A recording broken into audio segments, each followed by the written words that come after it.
And now we are back with part 2, dealing with the 4 horsemen of the apocalypse. The 4 horsemen of the apocalypse. This is part 2.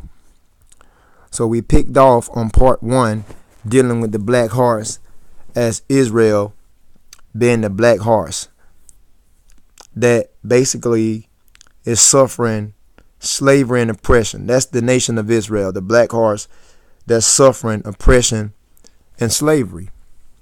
Okay? Because blacks, Hispanics, and Native Americans, being the modern day Israelites, you became the defiant nation of people. You became sottish, rebellious, and what you did was you violated the commandments of God, and he caused the heathen to trodden you down, to take you into slavery. And that's the black horse and his rider. Ezekiel 39 verse 22. So the house of Israel shall know that I am the Lord Yahweh, their God, their power. From that day forward, watch this, Ezekiel 39:23. And the heathen, the so-called white man being the heathen, the Chinese, the Japanese, the Arabs, the East Indians, the Africans, the heathens, the people that are not Negroid and Indian descent, that are not Negro, Hispanic, and Native American. The heathen shall know that the house of Israel went into captivity for their iniquity, because they trespassed against me. Therefore hid I my face from them, and gave them into the hand of their enemies. So fell they all by the sword. So the Heavenly Father gave blacks, Hispanics, and Native Americans in the hands of the white man and many other ancient Gentile nations that ruled over us. Nehemiah 5 verse 8.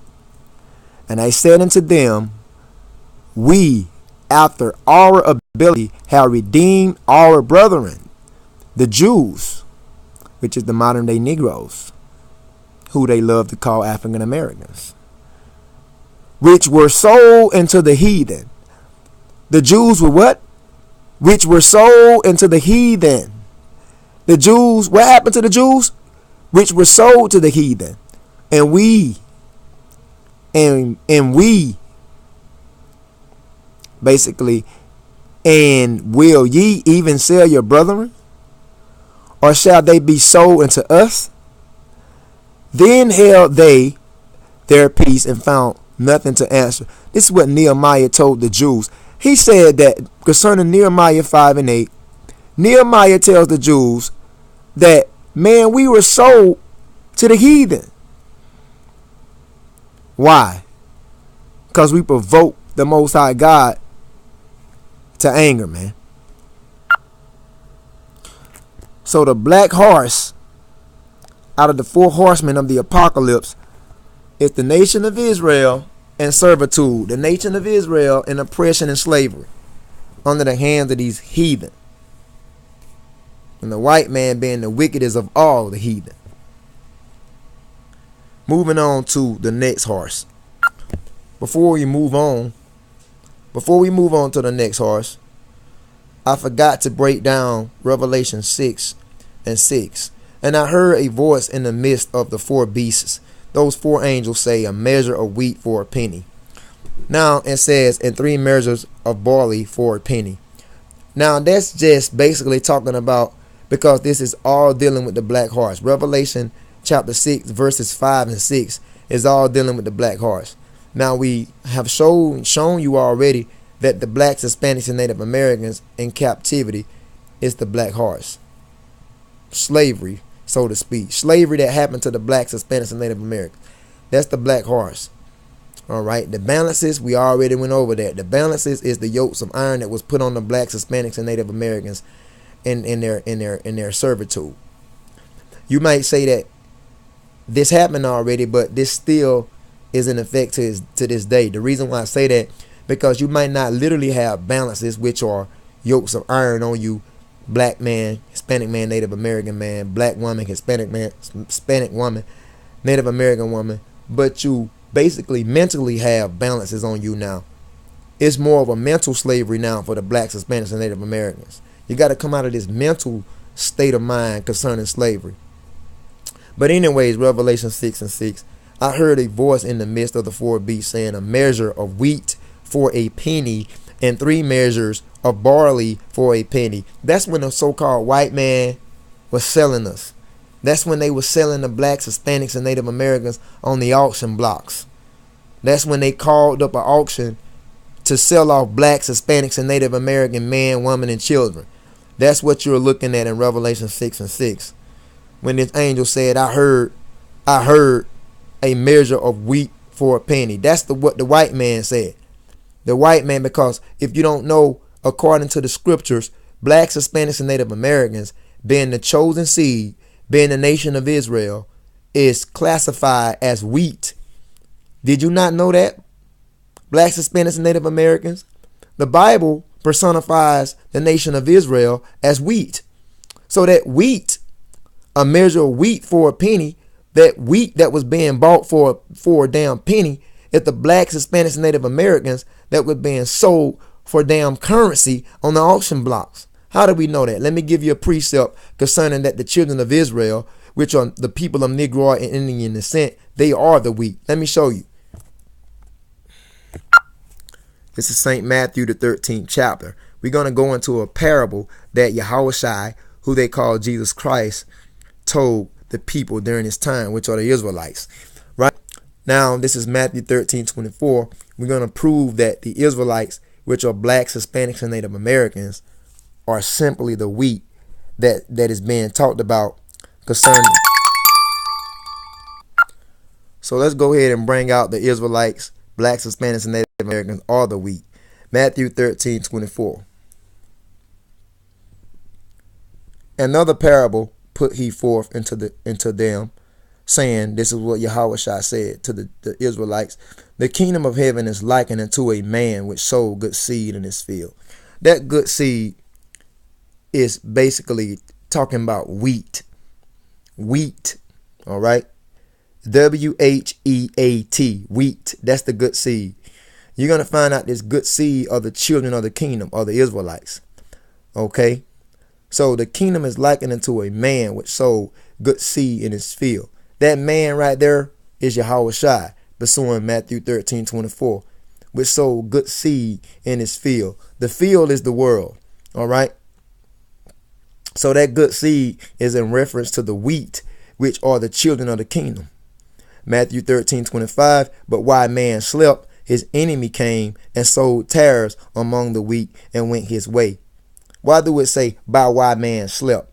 It's talking about when the blacks, Hispanics, and Native Americans, when we went in slavery and oppression, we slept because we discontinued from our heritage.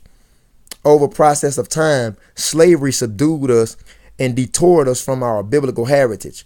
That's why the modern day black man, Hispanic man, Native American man, black woman, Hispanic woman, or Native American woman don't know who the hell they are. Pursuant to Jeremiah 17 verse 4, saying that the Israelites would discontinue from their heritage, that's in reference to man slept. When these nations subdued us, hid our history, raped, robbed, and murdered us of our history, and failed to tell the masses who we are. That's when we slept. When we basically, most of us still sleeping today, not knowing who the hell we are, not even knowing that we the Jews, the Israelites, not knowing that we supposed to be keeping these commandments. So why man slept? Why the Israelite nation went into slavery and forgot who they are? What happened? His enemy came. Our enemy is the so-called white man, including all these other ancient heathen nations.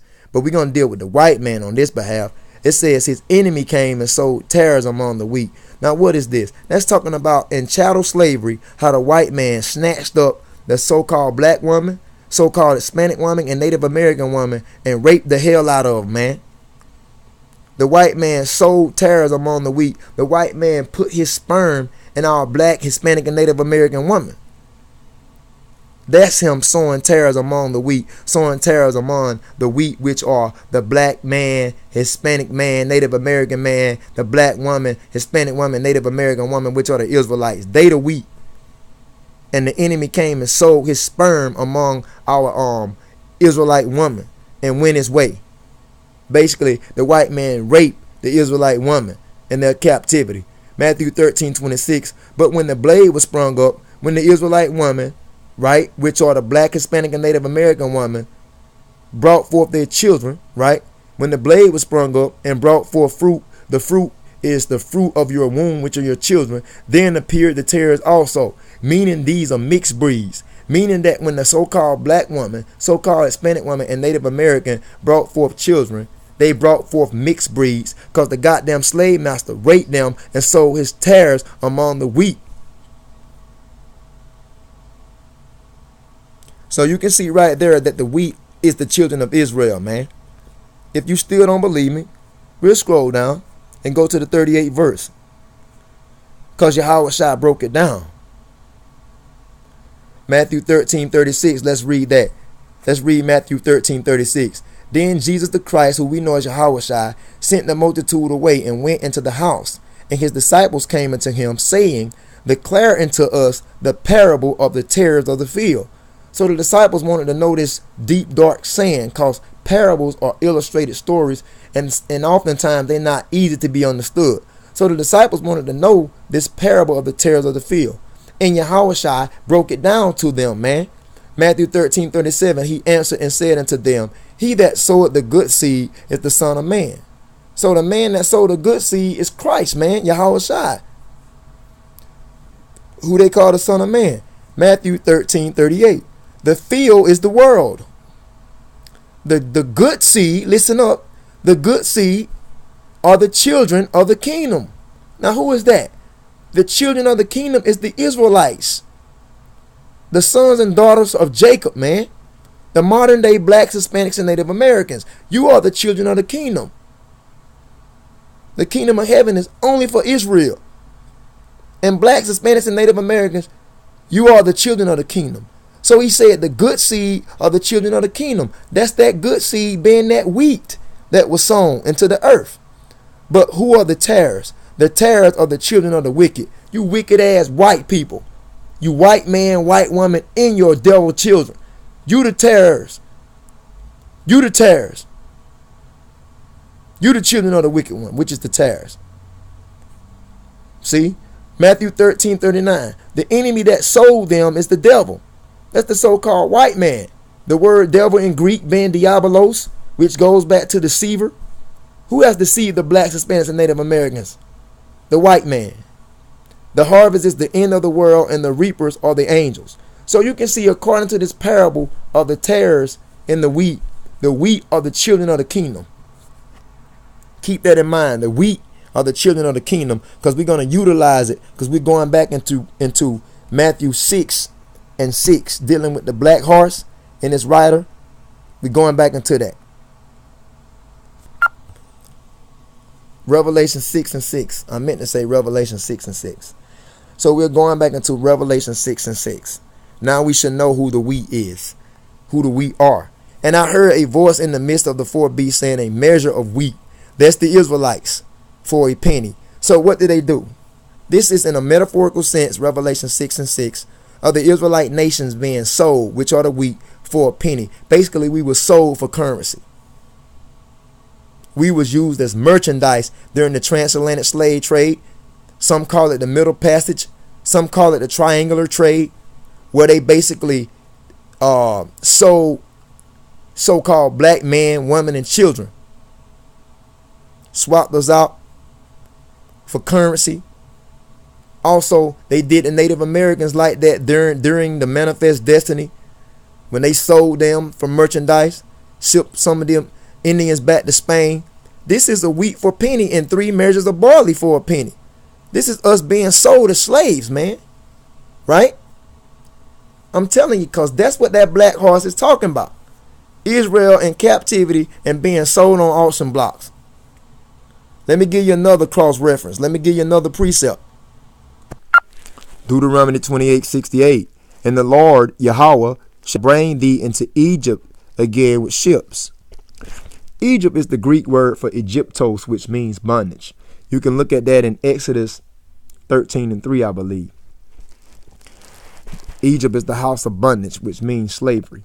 So Egyptos in Greek means bondage, meaning that the Lord Yahweh shall bring the Israelites into slavery again, bondage again, but this time it will be with ships, because the first time they entered into Egypt was not by ship.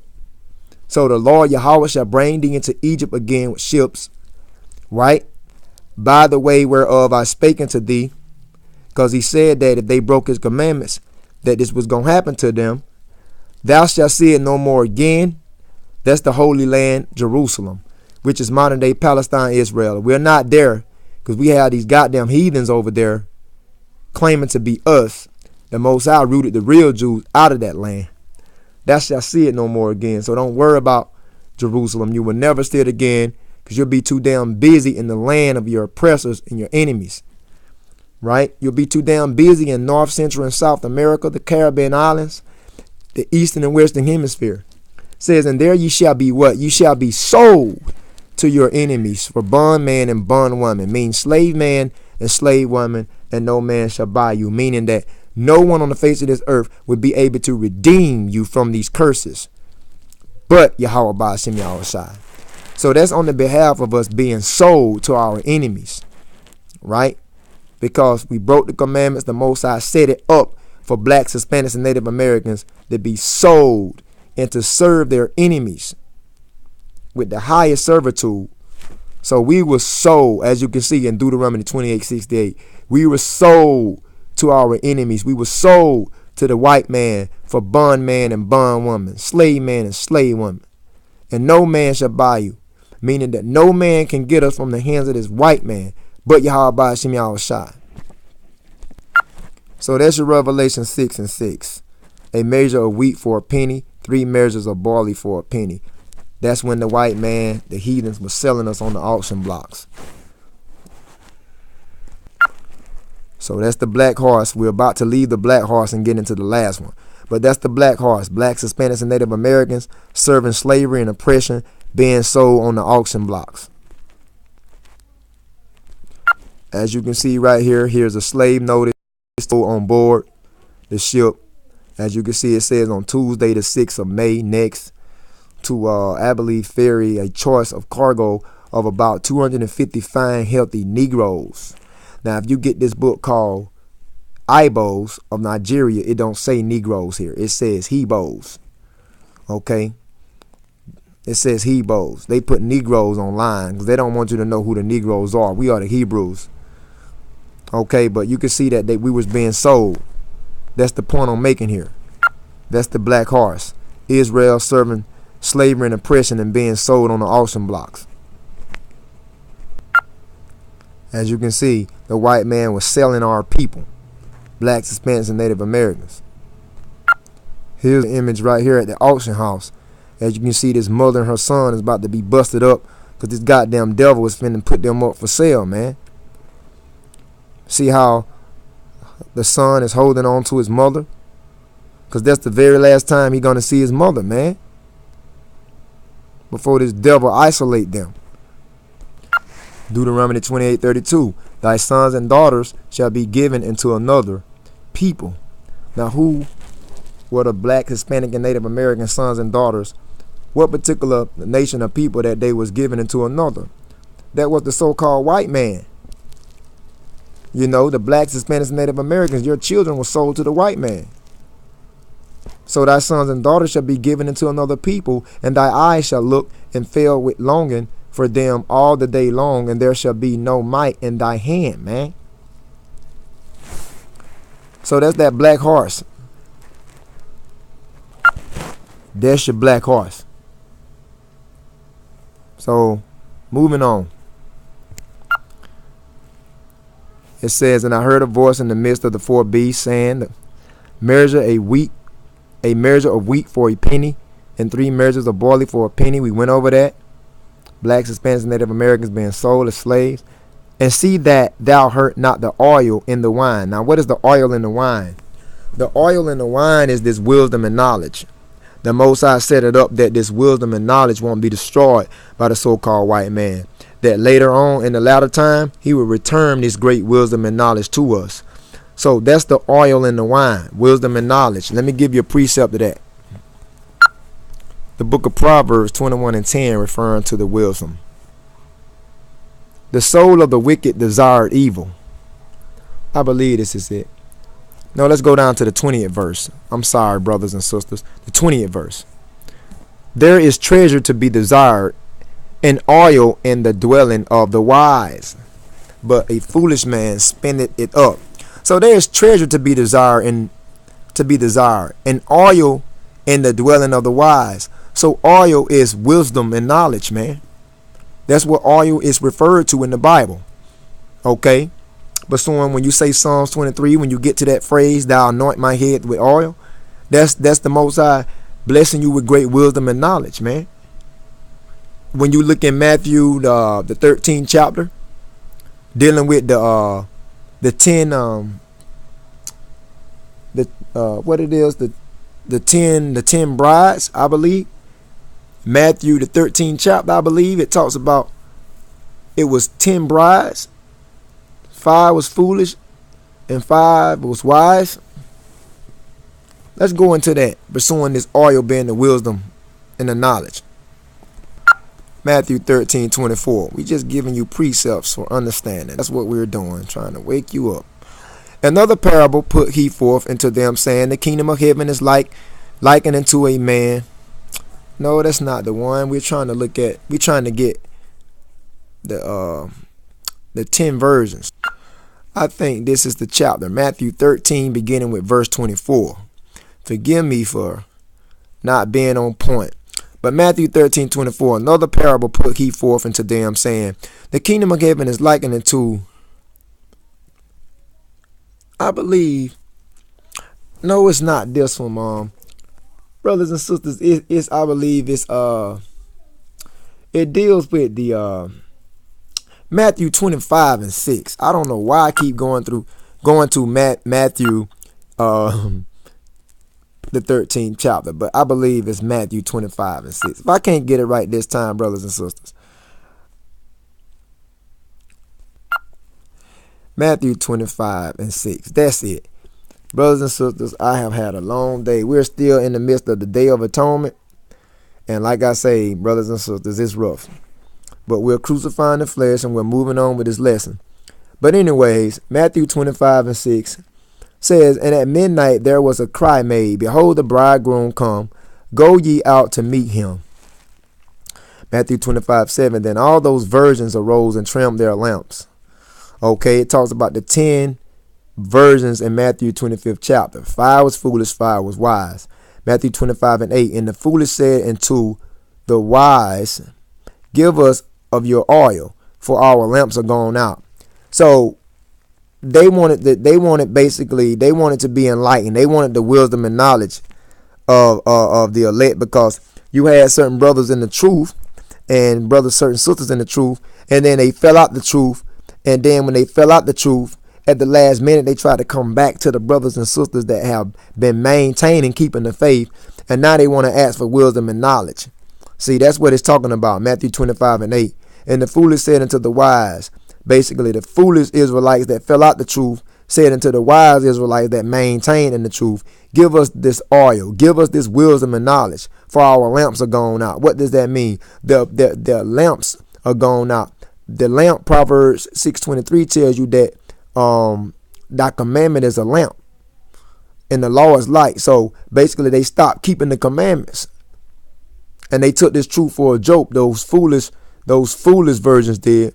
And after they realized that the people that maintained this truth was right from the get-go, and they was right the entire time, the whole entire time they was right, they tried to return at the last minute and ask for wisdom and knowledge.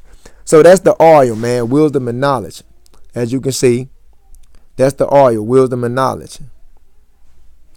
Matthew 25:9, but the wise answered, saying, not so, lest there be not enough for us and you, but go ye rather to them that sell and buy for yourselves. Meaning that go let a prophet edify you, man. We try to edify y'all.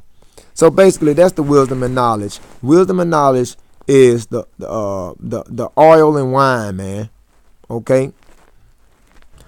So in Revelation 6:6, when it says, hurt not the oil of the wine, the Most High made it possible for the blacks, Hispanics, and Native Americans for their wisdom not to be destroyed, because he knew that if the white man would have did it all, and all the other heathens. But he made it possible that the oil and the wine, which are the wisdom and knowledge of the nation of Israel, was not destroyed as a whole. And he's now returning our wisdom and knowledge back to us. So all praises to the Most High. We say Hallelujah, Yahweh Ba'ashim Yahweh Shai.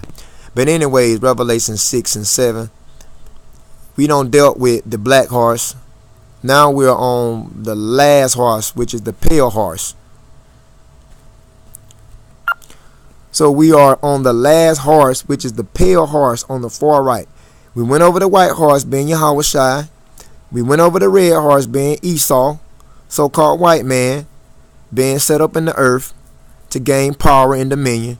We went over the black horse, that Israel was taken down by the so-called white man, all right, in chattel slavery, servitude.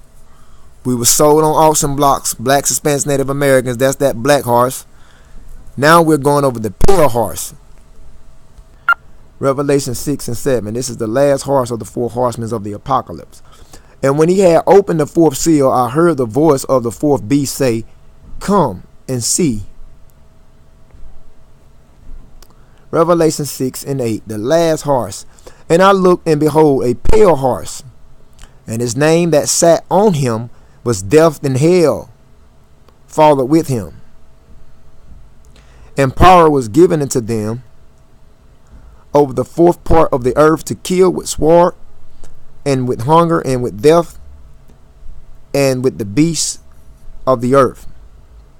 So, this pale horse is basically talking about destruction and chaos and calamity that's soon to come. Right? And secondly, the pale horse says the name that sat on him was Death and Hell. Death and hell is referred to the heathen nations taking advantage of us, raping, robbing, and murdering us.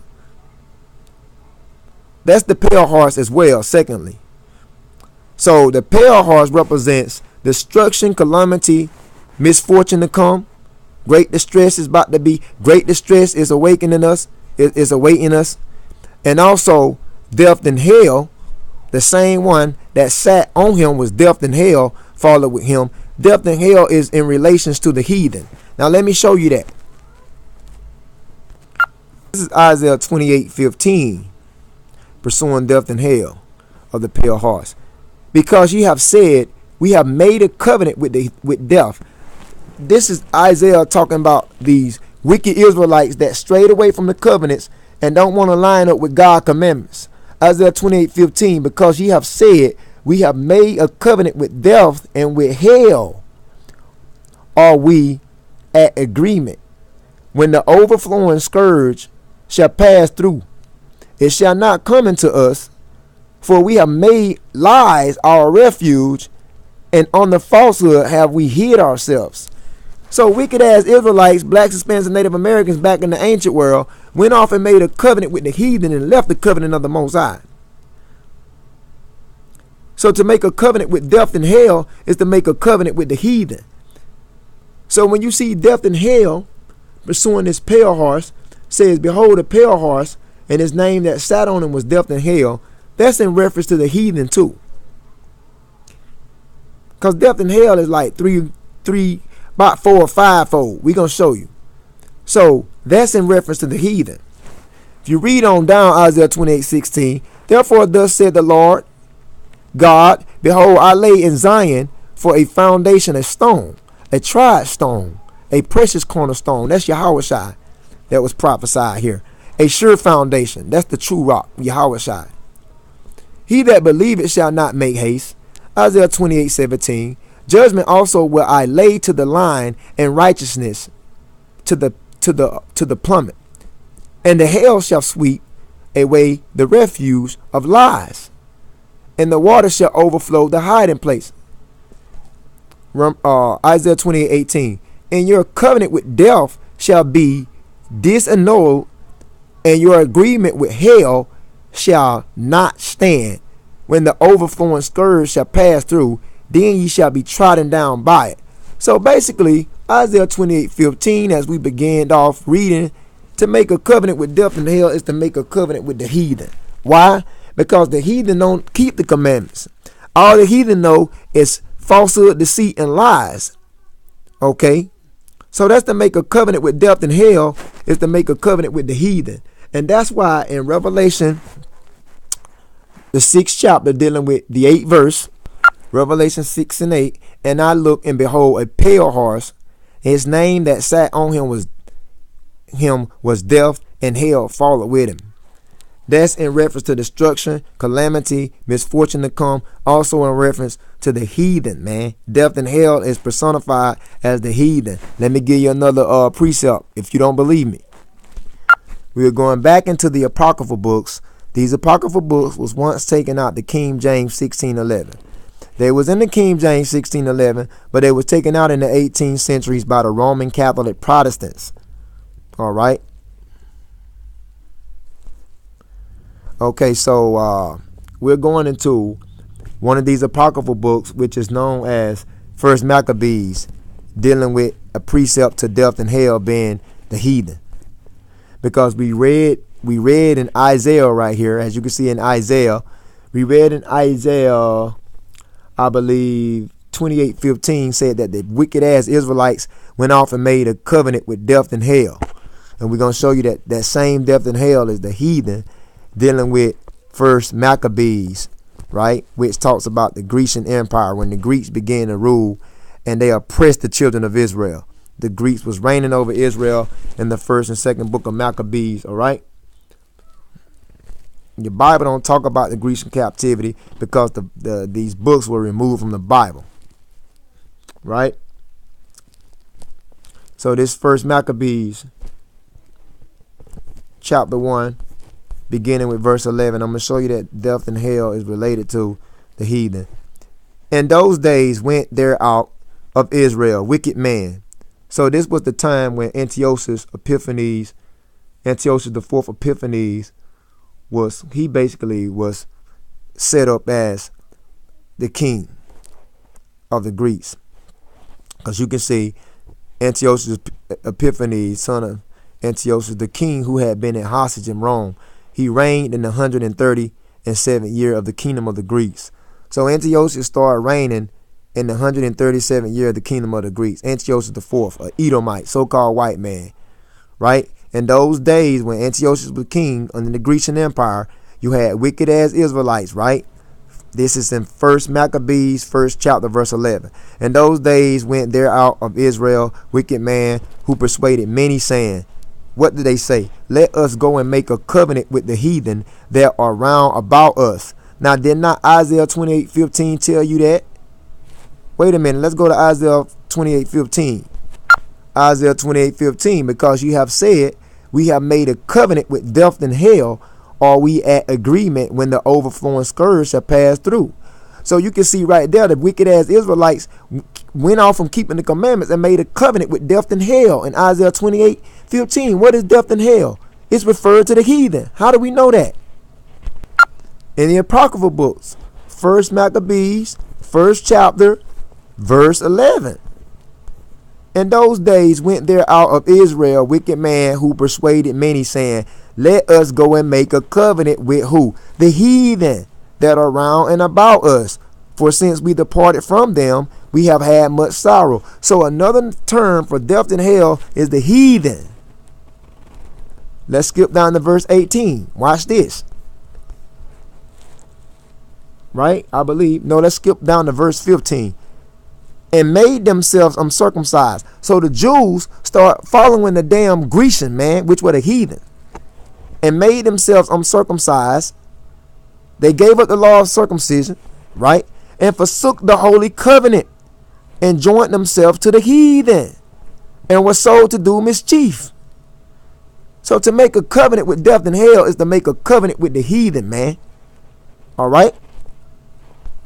So back to Revelation 6 and 8. And I looked, and behold, a pale horse, and his name that sat on him was death and hell. So that pale horse symbolized destruction in the earth, and it also symbolized the heathen that subdued Israel and got Israel to follow their damn laws, follow their damn customs.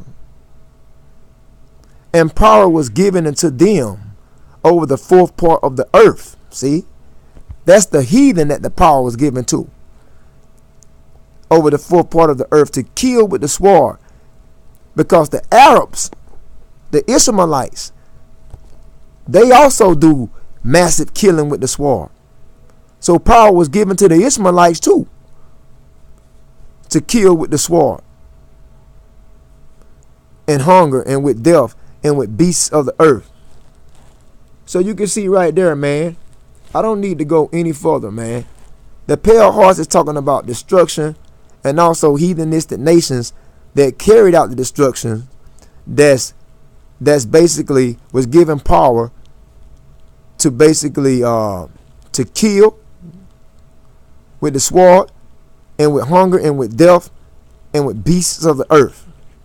So that this lesson is now have come to an end, dealing with the four horsemen of the apocalypse of Revelation chapter 6. So there you have it. You have the breakdown now. First horse being Yahushua, which is the white horse. The red horse being the so-called white man that was set up with his power structure in the earth to go out and kill with the sword, take peace from the earth. The black horse, which is the third one, which is the nation of Israel that was subdued by the heathen to go in slavery and be sold on auction blocks, right? And last, the pale horse, which is in reference to destruction and calamity coming on the earth. That's gonna be carried out under the heathen, all right, which is death and hell, will be instituted and carried out by the heathen. That pale horse, because we have some difficult times ahead, man. That pale horse symbolizes destruction. We have martial law ahead, the RFID chip, the radio frequency identification chip that's ahead. We have the New World Order agenda that's ahead. Many brothers and sisters is going to be incarcerated in FEMA camps, concentration camps, right? We have Third World War ahead. Nuclear destruction is coming down on America and many other regions in the earth. Okay? So we have some difficult, great times ahead, man. We have some hell that's on reserve for us ahead. So once again, those are the four horsemen of the apocalypse, right? Through the spirit and power of Yahweh by Shemamat Yahweh Shai. We say Halawah, we say Barakatah Yahweh, Barakatah Yahweh Shai, Shema Yasha Allah Yahweh, Allah Hayanawa Yahweh Akkad. All right, and we say to Yasha Allah, we say Kwam Yasha Allah. All right. So with this, on the behalf of Solid Foundation Israelite Academy, hope you was edified. Brothers and sisters, share the knowledge, help others come out of this deep sleep they're in. To next lesson, we say shalom.